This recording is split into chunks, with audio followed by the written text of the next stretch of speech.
Hello everyone. इस video के अंदर मैं आप सभी को बताने वाला हूं कि किस तरह से आप आंसर राइटिंग बोर्ड में करते हैं, किस तरह से डेरिवेशन अगर आप लिखते हैं तो आपके पूरे मार्क्स आते हैं। ठीक है, तो सबसे पहला समझते हैं और इससे पहले मैं बता देता हूँ ये टॉपिक कौन सा है। ये इलेक्ट्रोस्टैटिक का टॉपिक है, स्थिर वैद्युत का टॉपिक है।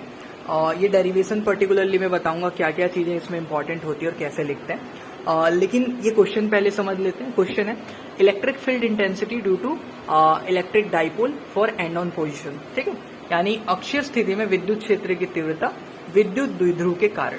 तो सबसे पहला आपको क्या करना होता है, अक्षीय स्थिति को आप डिफाइन कर दीजिए 2 लाइन के अंदर कि अक्षीय स्थिति क्या होता है, एंड ऑन पोजीशन क्या होता है। जब भी सेम एक्सिस पे दोनों पॉइंट होते हैं तो इसको अक्षीय स्थिति एंड ऑन पोजीशन बोलते हैं।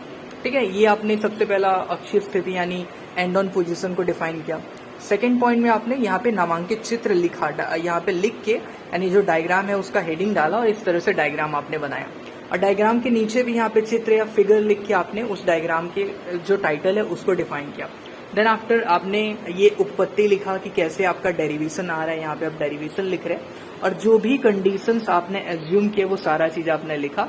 और उसके बाद आप पॉइंट्स बना रहे हैं, ये बहुत इंपॉर्टेंट है, जैसे मैंने यहाँ पे बताया पहला पॉइंट और सेकेंड पॉइंट। फिर आपने क्या किया, यहाँ पे जो एपी की वैल्यू आप ला रहे हैं, कहाँ से ला रहे हैं, उसको भी आपने बहुत अच्छे से डिफाइन किया है। ठीक है, इसके बाद आपने स्टेप बाय स्टेप सॉल्व किया। मैंने इसका जो नेक्स्ट स्टेप बताया है वो इस पेज में था, बट वो इरेज होके दूसरा टॉपिक मैंने यहाँ पे बता दिया बच्चों को, मतलब बाद में, इसीलिए वो वाला आपको नहीं दिखेगा, बट मैं ये चीज बता रहा हूँ कि स्टेप बाय स्टेप आपको बताना है। ठीक है, देन आफ्टर हमने यहाँ पे जो भी किया उसको क्लियरली डिफाइन किया। नेक्स्ट स्टेप में फिर उसको पुट किया, यहाँ पे अगर कोई फॉर्मूला पुट किया तो वो भी डिफाइन किया। और एट द एंड ये हमारा डेरिवेशन हमने लिखा। डेरिवेशन का जो भी यूनिट होगा वो भी हमने मेंशन किया और डेरिवेशन क्या बताता है इसको लास्ट में मेंशन किया।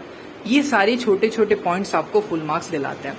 एक चीज यहाँ पे मैंने ब्रॉड साइड ऑन के लिए बनाया, ब्रॉड साइड ऑन पोजीशन या निरक्षीय स्थिति के लिए। लेकिन इसमें एक चीज मैं आपको दिखाना चाहूंगा, यहाँ पे मैंने बताया है कि इसका डायरेक्शन क्या है, इलेक्ट्रिक फील्ड की जो डायरेक्शन होगी वो क्या होगी, एपी की दिशा में, यानी in the direction of AP. यहाँ पे जो फॉर्म हो रहा है ये एपी के डायरेक्शन में। तो आप क्या करते हैं, जब भी डेरिवेशन बनाते हैं तो आप क्या करेंगे, फुल मार्क्स चाहिए तो सबसे पहले एंड ऑन पोजीशन बताया आपने, डिफाइन कर दीजिए, फिगर बनाइए और जो जो करते जा रहे हैं स्टेप बाय स्टेप वो सारी चीजें बताइए। इस तरह से आपको पूरे मार्क्स मिलते हैं। और ऐसे क्वेश्चन को करने के लिए कई बार हमें समय बहुत ज्यादा लगता है, तो आप सभी ट्राई कीजिए। अगर आप 12th में तो ज्यादा से ज्यादा बार अपने डेरिवेशंस को प्रैक्टिस कीजिए।